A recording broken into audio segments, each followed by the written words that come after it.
And I sing of Zambia, proud and free, land of freedom, joy, unity. Victor sing the struggle for the right. We want freedom fight. Oh, I'm strong and free.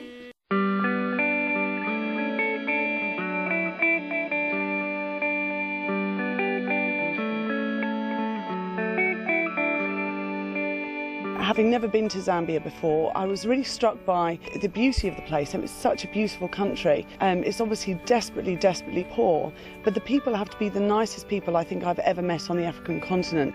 It's quite an eye-opener, and you get a very good insight, I think, into what their lives are really like.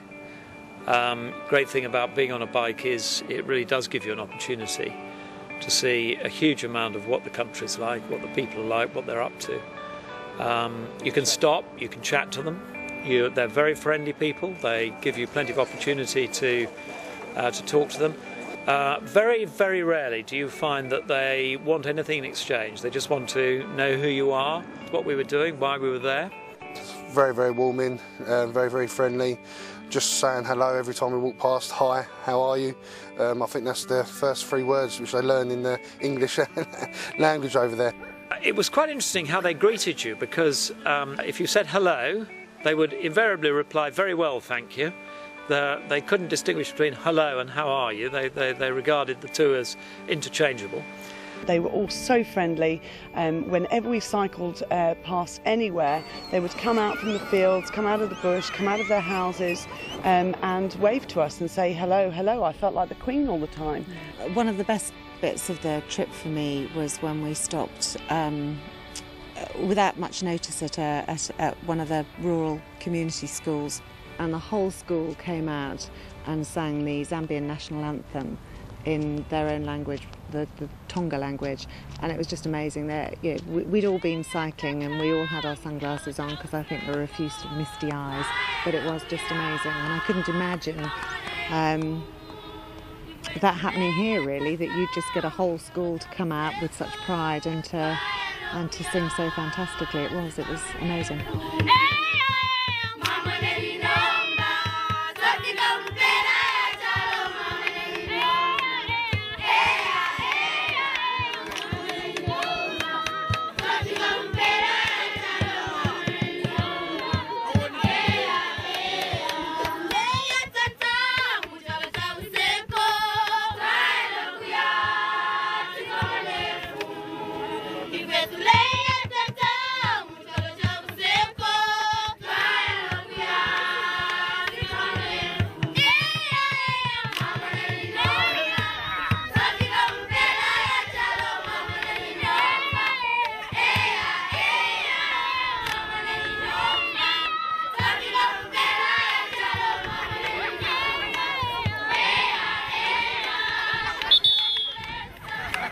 I was playing football with one of the local schools.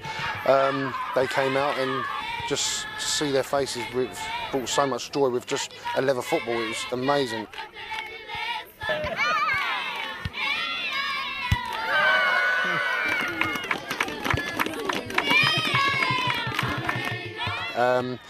Amazing just to see how they cope with nothing and how privileged we are over here. So very, very rewarding when driving past and seeing someone so happy with so little.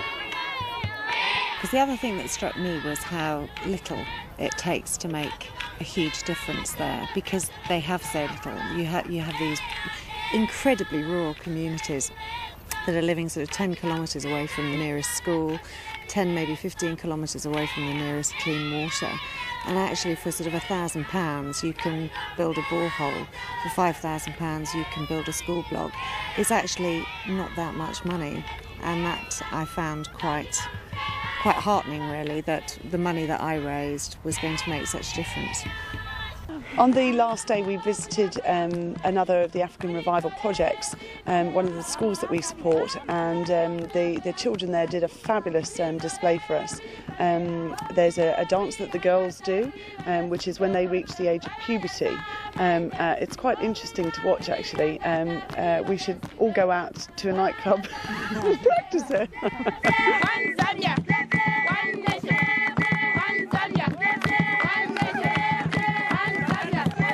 one nation, one Zambia, one nation, one Zambia. One thing that really does strike you is the enthusiasm that the children have.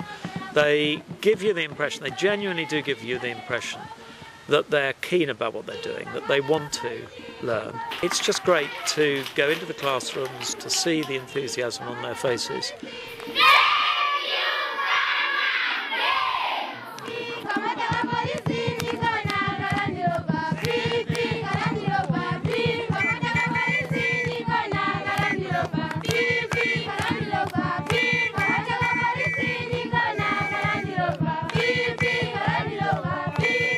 So the great thing about doing something like this is you really learn how to ride a bike. You're riding on terrain which is undulating, but it's very much off-road. Every day was different. I don't think any 2 days were alike. It was never boring. Every day we were doing a different, road, dirt track, the sand. We were warned about the sand day, which is always a good thing, because if you're told that something's going to be really, really tough and hard, you usually get pleasantly surprised when you find that it's not actually as bad as it's being painted. And that's the way it turned out. I mean, there were parts of the route on the Thursday where you were cycling through thick, dry sand, and of course, if you don't keep a momentum going, you're going to stop, you're going to come off. The cycling in the sand is unbelievable. I never thought I'd be able to do it, but you just drop to a very low gear and keep pedalling. Everything logically in your mind, you think, I shouldn't be able to do this. I shouldn't be able to cycle on 6 inches of sand and keep on my bike.